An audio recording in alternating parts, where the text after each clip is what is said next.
I'm going to show you how to make your Supabase storage buckets absolutely secure. We're going to authenticate using users, and everything is going to be locked down. Let's do it. So right here, we have a very basic project. If you watched my last video, you already know what this is. You can watch it right here. So first thing we're going to do, I already created this Supabase project. We're going to do a couple of things. First thing, we're going to create a storage bucket. So I'm going to say new bucket. We're going to call this dank pics, and we're going to set this to a public bucket. Basically, if you want other people to see these photos, it needs to be public. If you're trying to do some like private cloud stuff, then leave this unchecked. But for the most part, this is always going to be checked. So we're going to save this. And now what we're going to do is we're going to create some policies. So we're going to click on policies, and we're going to come over here to new policy, and we're going to click for full customization. And then we can go to view templates, and we're going to, let's see, and we're going to click this one right here, give users access. So we're going to use this template, and then so we can see right here what this is doing. This is basically saying if the bucket is dank pics, which is exactly what we want, and the user who's trying to do this, their user ID is equal to the storage folder name. And so how I'm going to set this up, we're going to be creating avatar URLs like your Instagram profile picture. And so what is going to happen is when you add your avatar URL, it's going to create a folder in the dank pics bucket. And that folder is going to be your user ID. And inside of that will be your avatar URL. And so also what I'm going to do is I'm going to set this to authenticated just to make it a little bit more secure. So we're going to want this for inserting. We only want to be able to insert photos into our own bucket. Deleting, we can only delete things that are in our own bucket. And in order to make delete work properly, we also have to click select. So if you see when I click select, these four things light up. I'm not 100% sure which one of these it is, but you need to have it. So we're just going to have these three update. I don't ever update images. I just delete them and replace them whenever I update.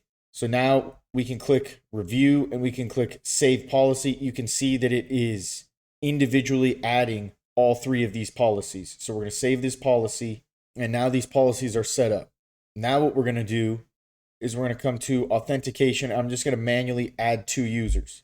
So I'm going to say create new user. We're going to call this a@a.com. We're going to make a very simple password. I'm also going to create one more. All right, so now we got our two users. I'm going to copy this user ID, and then we're going to come over here to table editor. We're going to create a new table called users. We're going to not enable row level security, although you should do that if you're doing a real world app. And then we're going to come down here. We're going to change this ID to a UUID. We're going to remove this, and then we're going to create a new column called avatar URL. And this is going to be of type text. And then we're going to save this. And once we have this table created, we're going to insert this user ID that we had, and we're going to save that. And then we're going to come back to authentication. We're going to get the other user ID, and we're going to add this one. And so now we're going to have two users. Okay, so we got our two users in our users table. We have our two users in our authentication part. And we also have our storage bucket set up. So now we're going to come to this app, and we're going to click log in. And then we're just going to log in. And so now you can see we're logged in. We click sign out, we sign out. So a couple videos ago, I talked all about how to do client auth, server auth, all that. If you want to watch that, watch this video right here. So what we're going to do, we're going to log back in, and then we're going to select an image, and then we're going to upload this image. And so now we can see our image right here. So if you want to look at this code, the GitHub repo is in the description. Now, if we come here to delete image and click delete image, boom, you can see it's gone. And if we come over here to our bucket, we can see that nothing is there. If I add an image again, we can now go to our bucket, and we can see that this image is in our bucket.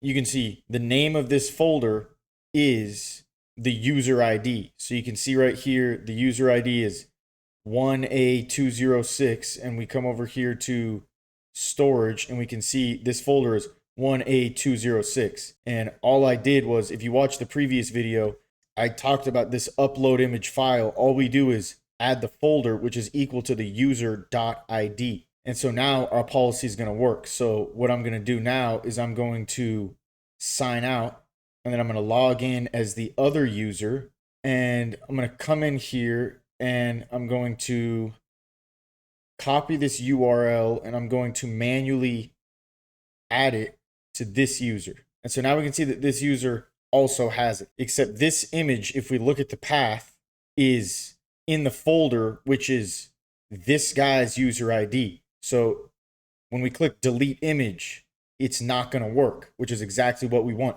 You can only delete your own image. I'm going to sign out. I'm going to sign back into the other account. And I'm also going to show you. So if we come here, I'm going to remove this. So if we come into this avatar URL, and so our user ID is 1A206. And so the folder is also 1A206. So instead of this being a 1, I'm going to call this a 2. If we come back here, it's not going to work because that is not a link to any URL. So I'm going to come back to storage, and then I'm going to manually rename this folder to this 1 to a 2.